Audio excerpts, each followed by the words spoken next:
Hey, so I got a quick little video here. So these little flashlights that have a visible flashlight and it's basically a glow stick or a Chemlight type of thing. So one of the things I've been doing is I've been making these and I've been converting them with IR LEDs to be basically really cheap battery powered infrared Chemlights. These have been really effective. So I have these 940 nanometer 5mm LEDs, and I have these really cheap little light gear flashlight and glow sticks, and I'll walk through the process here of how we convert these. So get out of the packaging here.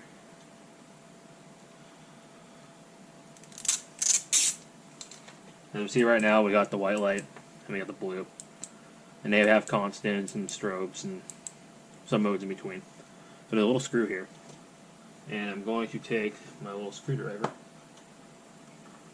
Where the little screwdriver? That'll work. And take that little screw out. And that screw just keeps it from unthreading. So I'm going to set that there so I don't lose it. Now when you unscrew this, this end comes out. Now in here, when I take this out, I'm going to take a pair of pliers, and I just grab the LED carefully. When I do that, I'm able to pull the board out. Something.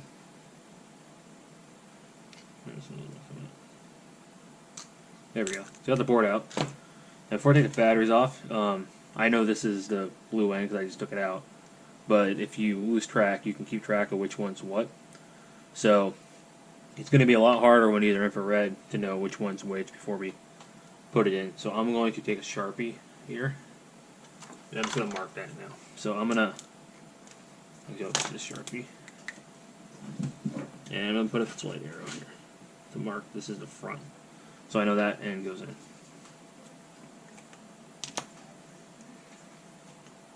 So I'll take these batteries out, and I'll just set these to the side for now. Now, what I'm going to do is I'm going to take my LEDs, and I find for desoldering, especially this Chinese shit, it's really good to just reflow the solder first. So what I'm going to do here,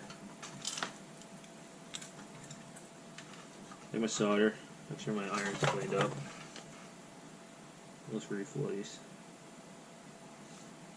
connections.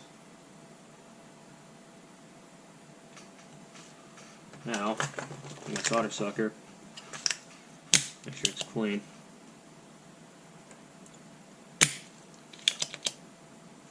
We'll just pull off all this solder.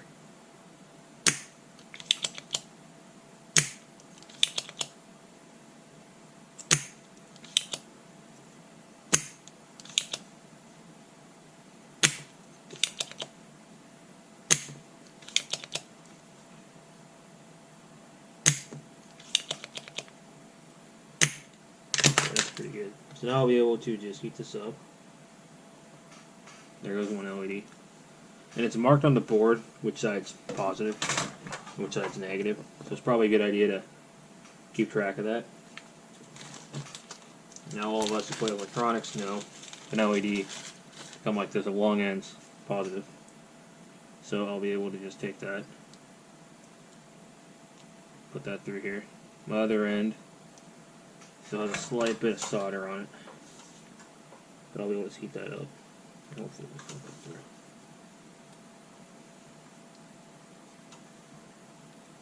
There we go. So I'm going to run this through here.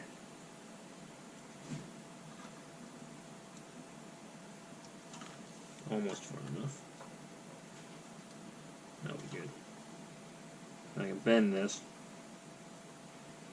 put it where the original LED goes.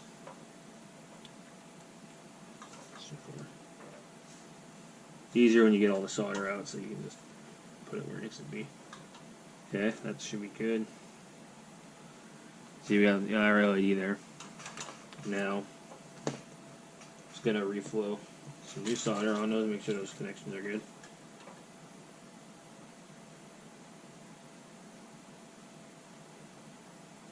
Yeah, I'm not going to cut those off till we test it here in a second. And I will now do the same thing on the other side. So that side's positive. Just to confirm, I will check this and just be able to look at the way the LED is. I can see the positive ends over here. So I will finish taking off this LED. Cool, there goes that. I will put these in my little LED thing so I can save them for later. Use them in another project. So yeah, both of these ends of these contacts are cleaned out. So I will be able to easily push this through here.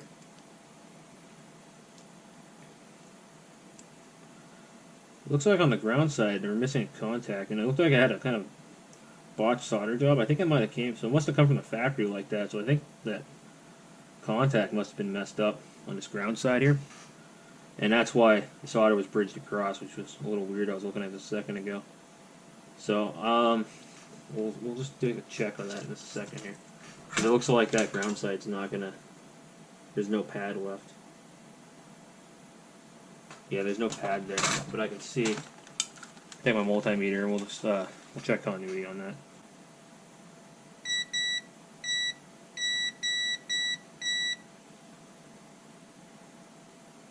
So we will.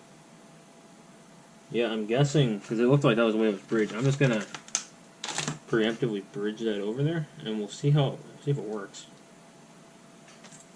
The other ones I've done weren't like that; they were clean contacts.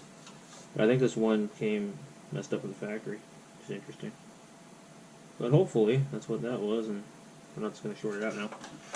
So now I got these. Before I go too far, and I cut these leads off, I'm gonna test if it works. So I'm gonna put the batteries back in, and then we're gonna go over to the little IR box we made in the last video, and we will see how that goes.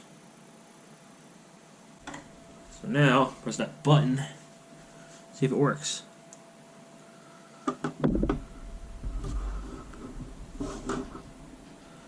See, there's one end it's on. Press the button again. Was not the way that was supposed to work, but I got a little lucky here, and there was just barely enough contact here, and I was actually able to bridge it. That was not where I was supposed to bridge to. But I'll come over here and look at this. Hopefully we'll be able to see this. It's currently off. If I press the, well, let's do it backwards. There we can see the one end's on. That's off. That's on. Now we have both sides on and one's blinking. Now they're both on constant. Now the other one's on constant. That one's blinking. Now it looks like it's off. So now we know that works. So that's good. So now we're back on the bench. Now I'm able just to clean off these leads.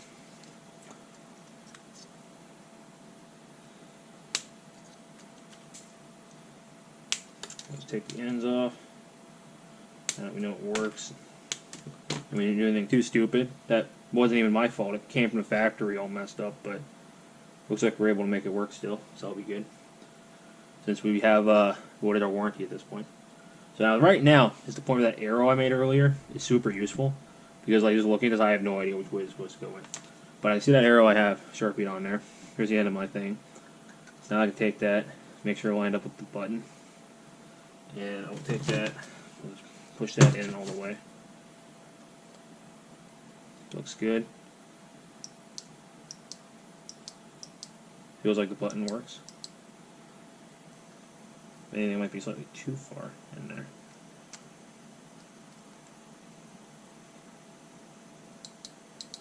Okay, that'll work.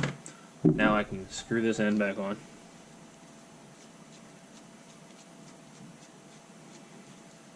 Now we can put that little screw back in here that we were lucky enough not to lose.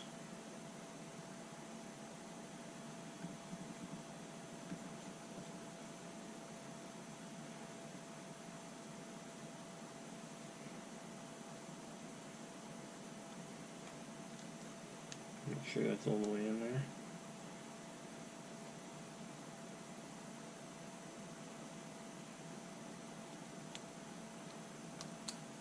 That looks good. Now the last thing I like to do on these is I'm going to take my Sharpie again and the right IR on it, just so someone doesn't pick it up and think it just has a dead battery when it doesn't look like it turns on because you can't see the light. Now I need to find my packing tape up here. And I'm just going to take a small little piece of this just to wrap around that, just so that Sharpie doesn't just immediately disappear. There's that. Okay, see, that's now this finished product. Okay, here's Chemlight. There's our flashlight on the end. See, that works. There's our on. Now we got a strobe going on here. As you can see, the Chemlight part is strobing. See, with that all on. It's off. We'll go through that one more time. There's an illuminator on the front. The front light and the strobe. Turn that off.